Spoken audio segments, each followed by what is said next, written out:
Esteban, picture a room where a legendary dance club diva, an ear surgeon, a teen pageant winner, and like a mayoral policy advisor are all just sitting at the exact same table. Yeah, it sounds like the setup to a really bizarre joke, right? It really does.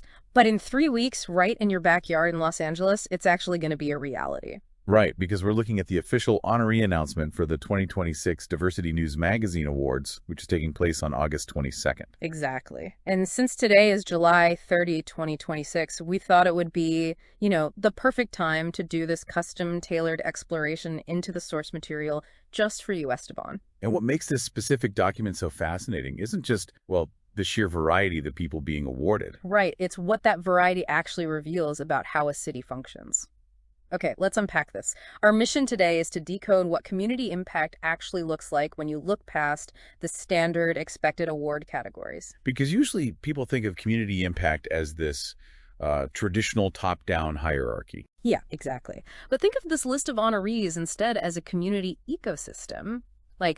Just like a forest needs different types of organisms to thrive, a community really needs different types of leaders. That framing really works here. I mean, because we're going to analyze how this document connects the dots between, arts, medical innovation, civic duty, and youth empowerment. So let's start with the arts side, specifically how the document defines legacy. It highlights Lourdes Duke Barron for the legendary Arts and Entertainment Legacy Award. Yes, and her bio is pretty incredible. It is, but I'm actually struggling with it a bit. It lists her as an artist, an author, an actress, a singer, a producer, an entrepreneur, and a humanitarian. It is quite the long list. Right. I mean, people often say a jack of all trades is a master of none, but here, Lourdes is like a Swiss Army knife of impact.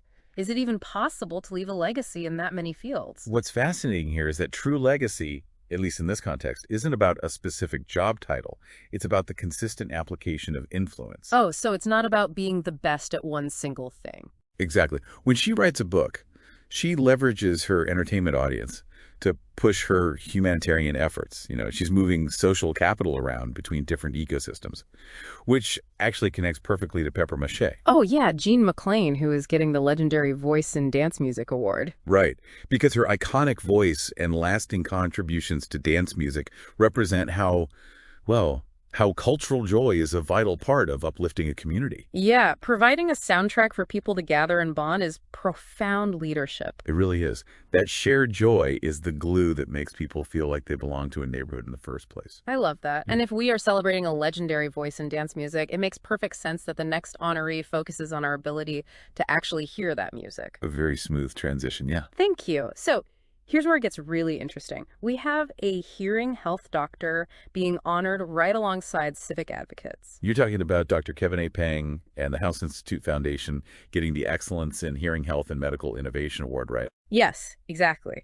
And then right next to him on the list, we have these major civic leaders. There's Renee Grace Rodriguez of the Stonewall Democratic Club. Right, and David Seaton Guain from L.A. Mayor Karen Bass's office. Yeah, and Bambi Salcedo of the Trans-Latinx Coalition. Now, I do want to step in here for a second and explicitly remind Esteban that we are looking at this totally impartially. Oh, absolutely. We are not endorsing any political viewpoints here. We're just reporting on the source material's focus on these individuals and their stated goals of equality, advocacy, and, building stronger, connected communities. Yeah, that's an important distinction to make. But it really shows that diversity and impact extend to medical equity and neighborhood connectivity. Right. Like Dr. Peng ensures physical participation, while the civic leaders ensure structural participation. Right. So they're acting as these routing systems to make sure the community stays healthy and connected. Yeah. But a routing system needs constant maintenance. Yes, it needs a next generation trained to take over. Which brings us to the pageant winners. And this part is super interesting. It really flips the script on what you'd expect.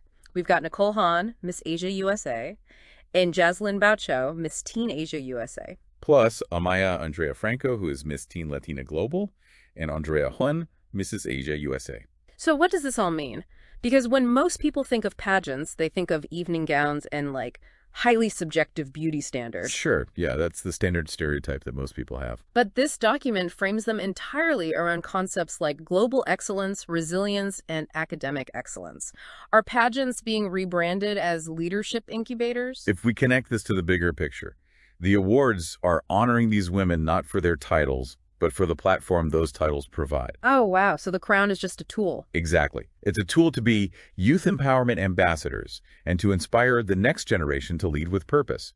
They're using a highly visible platform to model what civic engagement looks like. That is brilliant. It's like they're hacking the pageant system to redirect the spotlight onto legacy building. And this whole ecosystem is exactly why we wanted to pull this apart for you, Esteban. Yeah, this isn't just an abstract list of impressive resumes. Not at all. You're an Angelino, and on August 22, 2026, the Barnsdall Gallery Theater, right on Hollywood Boulevard, is going to be hosting this exact living network of people. And it's going to be quite the event. The red carpet starts at 4:00 p.m. and the ceremony is at 5:00 p.m. And I saw the attire is, quote, dressed to impress. Naturally. But this raises an important question for you, Esteban. You really have to think critically about how diverse fields, from medicine to dance music, must collaborate to create a truly healthy community. Yeah, it really takes all of them firing at once. And I want to leave you with one final provocative thought to mull over, Esteban, something we haven't even really discussed yet. Well, what's that? Well, if an award show intentionally places a hearing medical innovator, a dance music legend, the mayor's representative, and a teen pageant winner in the exact same room, what kind of entirely unexpected community collaborations might be born just from the casual conversations happening on that 4:00 p.m. red carpet?